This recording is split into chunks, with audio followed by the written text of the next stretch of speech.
नमस्कार, आप सभी देख रहे हैं न्यूज नेशन। आपके साथ मैं हूं सबीना तामंग देशमुख। आजादी का जश्न आज पूरा देश मना रहा है। 75वीं सालगिरह न्यूज नेशन भी आपके साथ यहां पर मना रहा है और एक बेहद बेहद खास मेहमान इस वक्त हमारे साथ मौजूद हैं। भारतीय लोक गायिका या फिर यूं कहिए देश की सबसे जानी मानी प्रसिद्ध मशहूर लोक गायिका हमारे साथ में इस वक्त मौजूद है। हालांकि वो मोहताज नहीं है किसी इंट्रोडक्शन की, फिर भी नाम आपको जरूर बताना चाहूंगी। मालिनी अवस्थी जी हमारे साथ मौजूद हैं। बहुत बहुत स्वागत है मालिनी जी आपका। और आजादी के इस जश्न में आप हमारे साथ न्यूज नेशन के साथ हमारे दर्शकों के साथ हैं। सबसे पहले तो उसके लिए बहुत बहुत शुक्रिया आपका कि आप वक्त यहां पर दे रही हैं। सवाल यही है कि आजादी के क्या मायने यहां पर आपके लिए हैं, क्योंकि 75वीं सालगिरह पूरा देश आज मना रहा है, लेकिन देश ये भी जानना चाहता है कि आपके लिए मायने क्या हैं।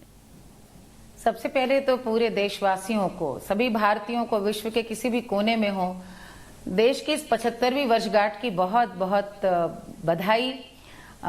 ये एक ऐसा दिन है जो हम सबको एहसास होता है कि हमारे पुरखों को कैसा लगता रहा होगा, पराधीनता में जीना कैसा अनुभव रहा होगा। मुझे लगता है हर वर्ष इस दिन को मनाते हुए हम उनका बलिदान, उनका समर्पण याद करते हुए कहीं ना कहीं कृतज्ञता महसूस कर सकते हैं कि जिन्होंने ये बलिदान किया, आज उनकी वजह से हम आजाद हैं। तो आप जब ये कहती हैं कि आजादी से क्या तात्पर्य है, तो उड़ती हुई चिड़िया से पूछें जिसे पिंजरे से खोल दिया गया हो। आप सोचें जब ताड़ना दी गई हमारे पूर्वजों को, हमारे देशवासियों को, जब उनके कोई अधिकार नहीं थे, किसी का भी धन, जमीन, स्त्री, कोई कभी भी किसी भी समय उस पर अधिकार जता सकता था जी। जब भारतीय होने पर आपको लांछित और अपमानित किया जाता था, आपके कोई अधिकार नहीं थे, आपको उठाकर कोई बंधुआ मजदूर की तरह 7 समंदर पार मॉरिशस, फिजी, त्रिनिदाद ले गए। पराधीनता का अभिप्राय यही है कि जब आपका अपना चिन्ह नहीं, आपका अपना नियम नहीं, आपका कोई सम्मान नहीं, आप बस किसी के कहे इशारे पर आप रहते हैं। आज इतना समय बीत गया, मुझे लगा देश की तीसरी पीढ़ी अब है जो देश की आज़ादी की सांस ले रही है, और ये समय बहुत ज़रूरी है उन सभी अमर सेनानियों का स्मरण करने का जिन्होंने लगातार देश की आज़ादी के लिए संघर्ष किया। आज हम स्वाधीन हैं और इस स्वाधीनता को हम सेलिब्रेट करें, यानी एक उत्सव के रूप में मनाएं। और असली उत्सव तभी मनता है जब हम ये ध्यान रखें कि हम अपना आनंद मनाएं, लेकिन दूसरे का अमंगल न करके अपना आनंद मनाएं। मेरे हिसाब से स्वतंत्रता की सबसे बड़ी पहचान यही है, सबसे बड़ा संदेश यही है कि आज हम अपना स्वतंत्रता का, स्वाधीनता का ये उत्सव मनाएं कि हम आजाद हैं, हम किसी के गुलाम नहीं हैं, हम अब किसी के विचारों के गुलाम भी हम नहीं, हम भारतीय हैं। तो नख शिख, वाणी, मनसा, वाचा, कर्म, परिधान, वेशभूषा और भाषा, सब में भारतीयता झलकनी चाहिए और आपके उत्सव में आपका दायित्व बोध भी जगा रहे, यही मैं बना। बिल्कुल, आपके सुर और संगीत ने हमेशा आज़ादी के जश्न में चार चांद लगाए हैं। हमेशा हमें यह एहसास दिलाया है कि यकीनन जो आपका एक सफ़र रहा, जो कई कठिनाइयों से, कई उतार चढ़ाव से भरते हुए आपने आगे एक एक कदम को बढ़ाया। कौन नहीं जानता आपके सफ़र को, लेकिन हम चाहेंगे आज़ादी के इस जश्न में सुर और संगीत का ये मिलाप जो आप बेहद अद्भुत तरीके से करती हैं, जिन्हें आपने जिंदा रखा, और आपकी वजह से लोक गायन जो है वो किस तरह से आगे बढ़ा है। हमारी आज की पीढ़ियों ने समझा है कि संगीत की महत्ता क्या है। हम चाहेंगे कि जरूर आप उन्हें यहां पर जरूर रखें और न्यूज नेशन के दर्शकों के साथ अपने सुर संगीत को साझा करें। मैम, कितने वीर झूले,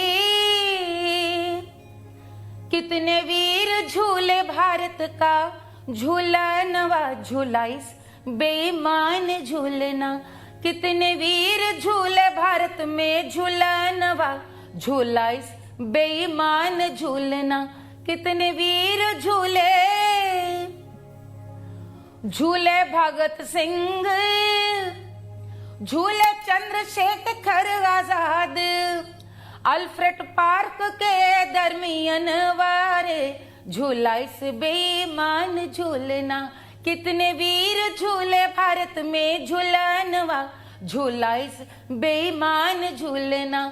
कितने वीर झूले, इस बीच हम मालिनी जी ये भी ज़रूर जानना चाहेंगे आपसे, आज़ादी मिली हमें, 75वीं सालगिरह पूरा देश मना रहा है, इस जश्न में डूबा हुआ है। वक्त के साथ बहुत बदलाव हुए और कहते हैं बदलते वक्त के साथ बदलना भी चाहिए इंसान को, लेकिन कितना ज़रूरी हो जाता है कि अपनी संस्कृति, अपनी लोक गायन, अपनी जो सांस्कृतिक धरोहर है उसका साथ यहाँ पर नहीं छूटना चाहिए, उसका साथ यहाँ पर नहीं टूटना चाहिए।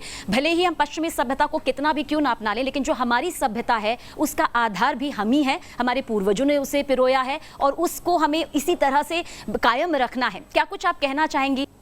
यह देश आज भी यदि जिंदा है, आज भी धड़क रहा है, तो उसका कारण यह है कि हमारे पूर्वजों ने इसकी सांस्कृतिक चेतना को बड़ी गंभीरता से मनन किया और नई पीढ़ी को सौंपा। तो आज के दिन ये जिम्मेदारी हमारी आपकी भी बनती है कि नई पीढ़ी को हम ये बताते चलें हम क्या हैं, हम कौन हैं, हमारे देश को आज जो आज हम बने हैं उसमें वेदों का दायित्व है, उसमें किस प्रकार से उपनिषदों को, हम पुराणों को जानें, हम धर्म पढ़ें, अपना धर्म जानें, हम सभी धर्मों का भी अध्ययन करें, हम साथ ही साथ देश के महान नायकों की गाथाएं जानें, हम ये जानें कि कैसे पूरा जीवन उन्होंने देश को गढ़ने में बिता दिया। तो जब हम आज देश को समझने का प्रयास करें तो पूरे 10,000 वर्ष की पूरी संस्कृति है, कोटि कोटि कंठों से निकली आज यही स्वर धारा है, भारतवर्ष हमारा है, ये हिंदुस्तान हमारा है, जहां प्रथम मानव ने खोले निदियारे लोचन अपने। ये जो जहां पर सभ्यता ने ही सबसे पहले आंखें खोली हो वो भारतवर्ष हमारा है, हम कभी ना भूलें। अरुण ये मधुमय देश हमारा, मधुमय देश हमारा, मधुमय देश हमारा, अरुण ये मधुमय देश हमारा। कैसा है देश? जहां पहुंच अनजाने क्षितिज को मिलता एक सहारा, मिलता एक सहारा, मिलता एक सहारा, अरुण ये देश इतना महान है कि हमारे पुरखों में बाबू रघुवीर जी ने इस गीत के बारे में, हमारे देश के बारे में जब बटोहिया लिखा तो कैसा सुंदर वर्णन किया है कि सुंदर सुभूमि भैया भारत के देशवारे, मोरे प्राण बसे हिम खोहरे बटोहिया।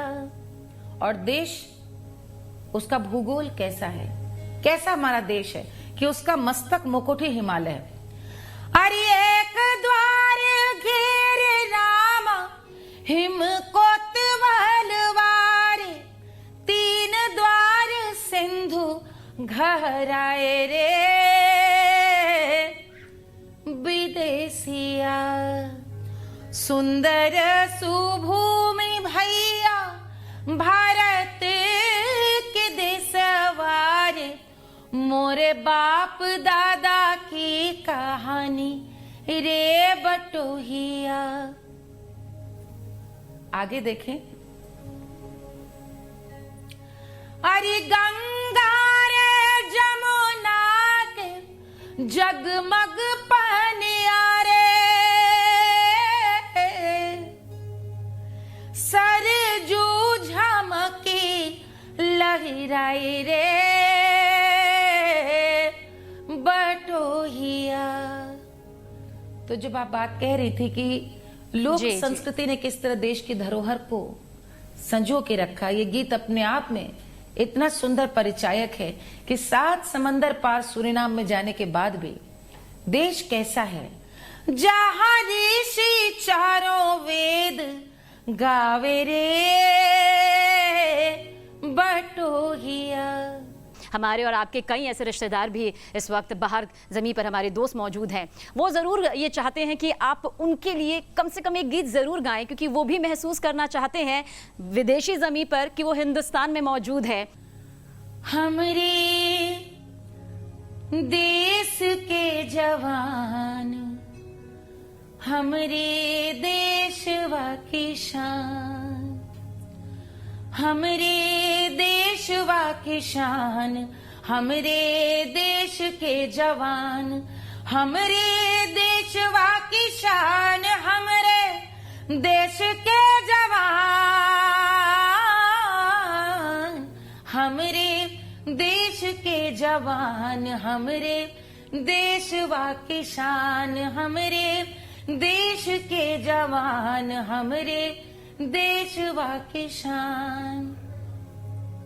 एक ऐसी नायिका का ब्याह हुआ है जिसका गौना नहीं हो पाया है और पति ड्यूटी आते ही जंग लड़ने चला गया है। गौना नहीं भइला भी आई गईल ड्यूटिया, सुरतिया नागी देखले पौनी धर के छवतिया, अरे दुश्मन से लड़े खातिर हुई गई रे कुर्बान, हमरे देशवा के शान, हमरे देश के जवान, हमरे देशवा की शान, हमरे देशवा की जान, हमरे देश के जवान, हमरे देशवा की शान, हमरे देश के जवान, हमरे देशवा की शान।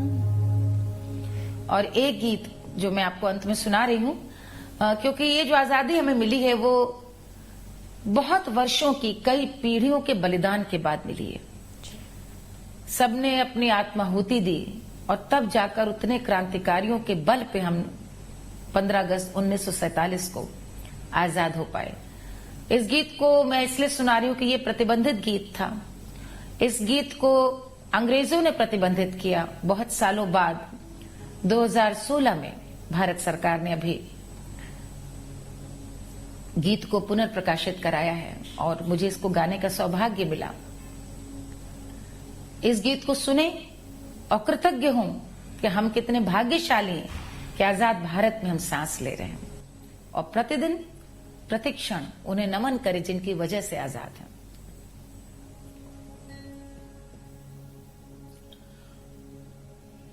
शुद्ध सुंदर अति मनोहर मंत्र वंदे मातरम, मंत्र वंदे मातरम। शुद्ध सुंदर अति मनोहर मंत्र वंदे मातरम, वंदे मातरम।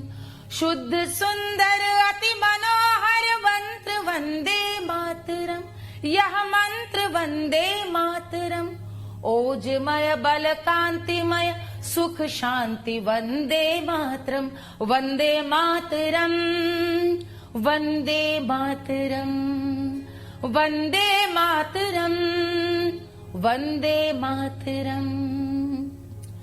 जेल में हो तो जपो यह मंत्र वंदे मातरम, यह मंत्र वंदे मातरम।